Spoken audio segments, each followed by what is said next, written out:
안녕하세요. 주식 정리해드리는 주정남입니다. 오늘도 시장 정리부터 먼저 시작해보도록 하겠습니다.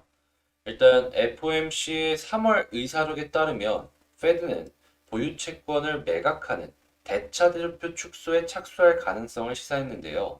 회의 참석자들은 페드의 보유 자산 중 국채 600억 달러, 주택 저당증권 350억 달러 상당을 매달 줄여나가는데 대체로 합의했다라고 합니다. 이번 양적 긴축은 종전보다도 2배 가까이 빠른 속도로 진행되는 것이기 때문에 시장의 이 흐름 자체가 긴축으로 거의 완벽하게 돌아설 것이다라고 볼 수가 있겠습니다. 당연히 이런 모습이 보여지게 된다면 시장의 유동성은 줄어들게 될 것이고, 그러면 주식이나 채권 시장들 같은 경우에는 큰 타격을 입을 수밖에 없겠죠. 자, 이거 감안하시면서 지켜보시면 될 것 같고, 자, 지난 3월 같은 경우에는 대다수의 의원들이 원래라면 이 50bp 금리 인상을 선호했지만 러시아 사태로 인한 불확실성으로 25bp 인상을 했다라고 전해지고 있습니다. 그렇기 때문에 오는 5월달 이 FOMC에서는 50bp 금리 인상 가능 가능성이 높아지고 있는데, 계속 50, 50, 50으로 진행이 될지 요걸 이제 핵심 포인트로 생각을 하시면서 보시면 될 것 같고요. 자, 페드 위원들의 매파적인 발언도 이어지고 있습니다. 패트리 가커 필라델피아 연방은행 총재는 이날 인플레이션이 너무 높아 심각하게 우려하고 있다며 한 해가 계속되고 연이은 계획적이고 체계적인 금리 인상이 예상된다라고 언급했고요. 곧 국채와 주택 저당증권 등 보유량을 줄여나가기 시작할 것이다라고 전망을 했습니다. 그러니까 FOMC 회의록이랑 이 발언들이 맞아 떨어지고 있죠. 이렇게 현재 시장은 이 상황을 좋게 볼 수는 없다. 이렇게 정리할 수 있겠습니다. 자, WTI는 96.23달러, 마이너스 5.62% 하락 마감하였고요. 채권은 급락, 달러는 강세, 금도 하락 마감하였습니다. 자, 조금 더 자세한 내용을 위해서 뉴스들 한 번씩 보도록 하겠습니다. 미국의 이전 여는 총재가 연준 인플레이션을 잡기 위해서는 주식 채권 투자자에게 더 큰 손실을 입혀야지 그들이 생각하는 그 흐름대로 진행이 될 수 있을 것이다라고 이 발언을 했습니다. 한마디로 이 정도로 해야 될 만큼 현재 전 세계 인플레, 미국의 인플레는 심각하다라는 걸 알 수가 있는데요. 근데 이게 말이 쉽지 정말로 이걸 제대로 하기가 조금 힘들 수도 있다라고 생각이 드는 게 뭐냐 하면, 미국 같은 경우에는 한국과 다르게 이 자산의 비율을 보면 주식도 상당히 높은 그 비중을 차지한단 말이죠. 바이든 이전에 트럼프 연임 못했던 거 분명히 기억하면서 신경 쓰고 있을 텐데 쉽게 큰 타격을 입을 수 있도록 만들어 줄까요? 트럼프는 아시겠지만 이 주식시장을 뛰어 올려주는데 굉장히 큰 역할을 해줬고, 뭐 다른 부분에서의 과가 있다라고 하더라도 이렇게 자산의 증식을 시켜줬는데도 불구하고 연입에 실패했단 말이죠. 한데 바이든은 아예 떨구고 나서도 연임에 대해서 가능성이 높아질 수 있을까요? 물론 이런 것들을 다 무시할 만큼 인플레가 커지게 된다면 어쩔 수 없긴 하겠지만 신경을 쓸 수밖에 없단 말입니다. 자, 그래서 이게 어떤 식으로 진행이 될지 하나씩 보면 좋을 것 같고, 자, 미국 수익률 곡선이 역전이 되었다. 이 경기 둔화 신호는 맞는 것 같은데 침체는 아직 잘 모르겠다라고 이야기하고 있습니다. 이 이야기는 될 수도 있고 안 될 수도 있다라는 거예요. 그래서 양 방향 모두 생각을 하면서 지켜보면 좋을 것 같고요. 미국 같은 경우에는 현재 금리 상승 압력 때문에 주택담보대출 신청 건수가 확 줄어들었다라고 합니다. 당연히 이런 모습이 보여지게 된다면 현재 미국 주택시장 같은 경우에는 이 주택을 건설하는 데 들어가는 비용은 증가했고 가격 역시도 올라가고 있는데 판매 건수가 줄어들고 있기 때문에 어느 순간 좀 떨어지지 않을까 싶네요. 이렇게 대놓고 뭐가 나왔잖아요. 자, 그리고 EU 러시아산 석탄 금수를 발표할 듯 백악관도 추가 제재 임박했다라고 하는데, 당연히 이런 부분들은 인플레이션에 좋지 않게 작용을 할 것이다라는 걸 알 수가 있겠습니다. 자, 그리고 만약에 이러한 사태로 인해서 인플레이션이 조금 더 생각 이외로 심각해지는 모습이 보여지게 된다면 처음 얘기했던 손실을 입혀서라도 물가를 안정시키겠다. 이걸 조금 더 이제 강하게 진행을 할 수도 있을 것 같긴 하거든요. 자, 러시아발 변수가 어떤 식으로 작용을 할지 이 후속 뉴스들을 보면서 함께 생각을 해보도록 하고요. 자, 오미크론에도 2월달 카드 지출액이 늘었다. 위드 코로나 효과라고 하는데 당연히 일반 서민들 카드 사용량도 늘었겠지만 카드 사용량이 많이 있는 원래 비중이 큰 이쪽을 살펴보면 당연히 좀 돈이 많은 사람들이잖아요. 자, 해외 하늘길이 다음 달부터 이제 정상화에 시동을 건다라고 하고 있고, 이 슈퍼카들이 굉장히 많이 팔리는 모습을 보여주고 있어가지고, 여행 쪽이나 사치제 이쪽의 매출이 지금부터 다시 한번 또 올라갈 수 있겠다 생각하면서 보면 좋을 것 같습니다. 바로 카드 매출 자체가 늘어났으면 얘들의 매출도 늘어날 거 아니에요. 감안하면서 보면 좋다라는 것이죠. 자, 그리고 KG그룹 쌍용차 인수전을 뛰어들 것이다 라고 하고 있습니다. 유력 후보로 급부상했는데 아무래도 현금도 꽤 많은 기업이기도 하고 하다 보니까 더 주목이 되겠네요. 자, 그리고 뭐 쌍용차 같은 경우에는 기업도 기업인데 부동산 쪽의 가치가 굉장히 괜찮다라고 이야기를 하네요.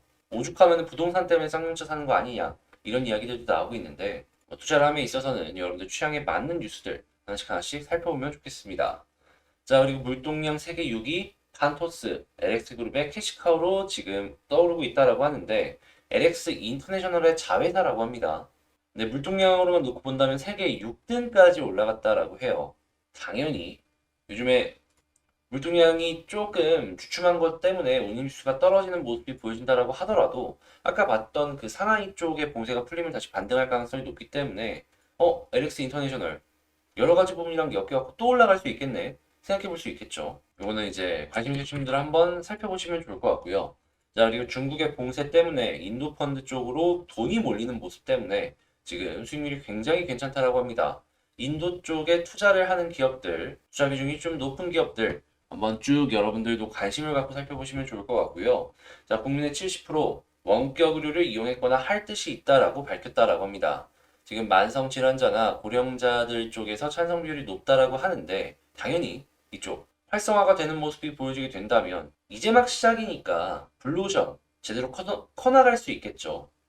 그리고 우리나라 같은 경우에 인구 비율을 보시면 아시겠지만 역피라미드잖아요. 고령자가 많아질 수밖에 없는 그러한 상황입니다. 그러면 앞으로도 꾸준하게 몇 년 동안은 매년 몇십 프로씩은 성장할 가능성이 높다. 세상에 이런 시장은 없습니다, 여러분. 자, 그러면 이런 것들 지금 이쪽이 조금 포커스가 더지고 있다라는 거 감안하시면서 살펴보시면 되겠고요. 방금 말씀을 드린 내용들은 이 시작 전 제가 이제 이렇게 시장 정리 따로 올려드리고 있으니까 자, 먼저 조금 이런 내용들을 살펴보고 싶다 혹은 뭐 공부할 내용들도 이렇게 올라오고 있는데 자, 이렇게 같이 공부 한번 해보고 싶다라고 생각하시는 분들 같은 경우에는 제 채널 커뮤니티에 링크 있거든요, 텔레그램. 그 링크를 통해서 들어와 주시면 되겠습니다. 자, 그러면 이렇게 정리하고 분석해본 내용 도움되었다고 생각하시면 구독과 좋아요 한 번씩 부탁을 드리고요. 본 내용 시작해보도록 하겠습니다. 자, 제가 이번에 가지고 온 종목은 두산중공업입니다. 오늘도 좀 빠지는 모습이 보여지고 있어가지고 또 이제 쉬어가는 날이구나 다들 아실 텐데요. 아직까지는 큰 걱정 없습니다. 여기서 좀 갑자기 한 5% 6% 빠지면 걱정이 되는 건데 지금은 잘 무난하게 흘러가고 있다라고 생각이 들거든요. 자, 이거 어떻게 봐야지 조금 더 편하게 볼 수 있을지 하나씩 살펴보도록 하겠습니다. 일단 먼저 두산중공업이 아시는 분들은 아시겠지만 국내에 해상풍력 1등 사업자입니다. 한데 지금 해상풍력 관련해가지고 정부에서 재검토가 들어가고 있다라고 이야기를 하다 보니까 이쪽에서 국내 매출이 조금 줄어들겠구나라고 생각을 해볼 수는 있는데 해외는 매출이 늘어날 것으로 예상이 되고 있죠. 그래서 이거는 국내에서 조금 줄어들더라도 해외로 풀어나가면 된다. 이렇게 생각을 해볼 수가 있을 것 같고 요거는 그냥 반반이라고 친다면 수소 같은 경우에는 지금 해외에서도 수소 관련돼 있는 이 밸류체인 기업들의 매수 신호를 IB들이 주고 있거든요. 리포트를 통해서. 자, 근데 두산 퓨얼셀 같은 경우에는 수소 연료전지 관련해서 전 세계에서 탑티어의 기술력도 갖고 있거니와 유일한 흑자 기업이잖아요. 지금 정부 쪽의 정책의 불안정성 때문에 매출이 원래 많이 나와야 됐던 게 작년 4분기가 잘 안 나왔다라고 하는데 윤 정부 되면은 수소 밀어주겠다라고 했기 때문에 그런 불안감도 없어진단 말이죠.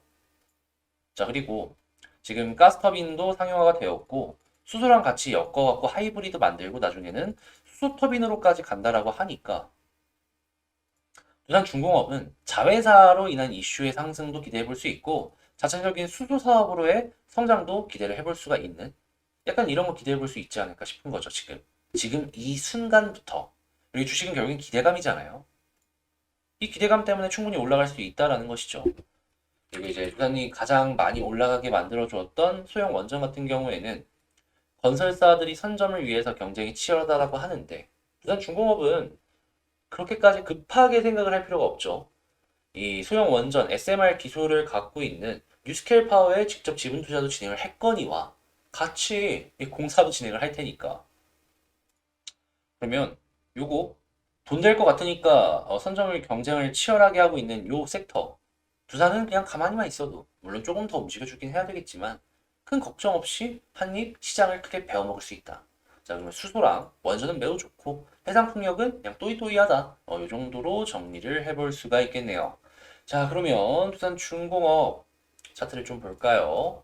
일단은 자, 수급을 좀 본다면 외국인도 좀 파는 모습이 여기서 이렇게 보여졌고 이거 도대체 언제 플러스로 바뀔지 모르겠는데 기관의 금융투자는 지속적으로 파는 게 보여지고 있습니다. 다만 보험 쪽과 투신, 그리고 연기금은 슬슬 한 발씩 걸치는 모습이 보여지고 있는데요.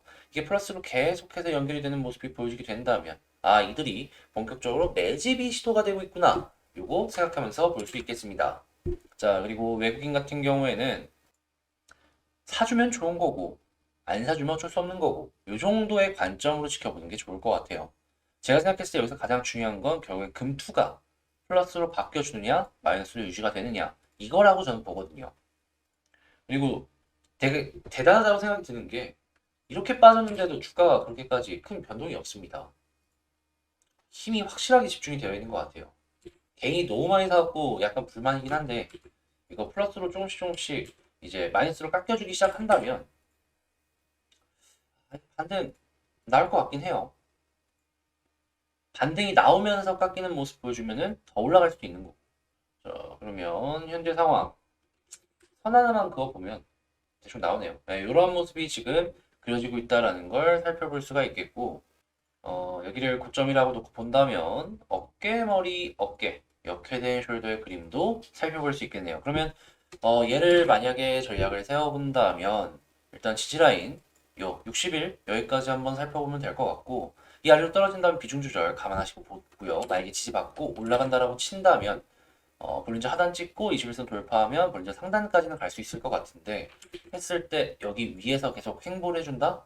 역회된 숄더 이후에 본격적인 수렴 후의 반전 요거 생각해 볼 수 있겠습니다. 그렇다라고 했을 때 여기를 상승의 1파로 놓고 보면은 여기가 2파가 나올 수 있는 거죠. 1파 나온 만큼 상승 2파 나온다라고 하면 이전 고점 노려볼 수 있겠죠. 자, 다만 이렇게 올라갔을 때 여기가 매물대가 가장 많아갖고 잘 소화를 해줄 수 있을지 이걸 키포인트로 놓고 보면 되게 좋을 것 같네요. 자, 이렇게 두산중공업 한번 쭉 살펴봤고요. 어떻게 좀 도움이 되셨나요? 도움되셨다고 생각을 하신다면 구독과 좋아요 한 번씩 부탁을 드리고요. 저는 다음에 더 좋은 영상으로 다시 찾아뵙도록 하겠습니다. 감사합니다.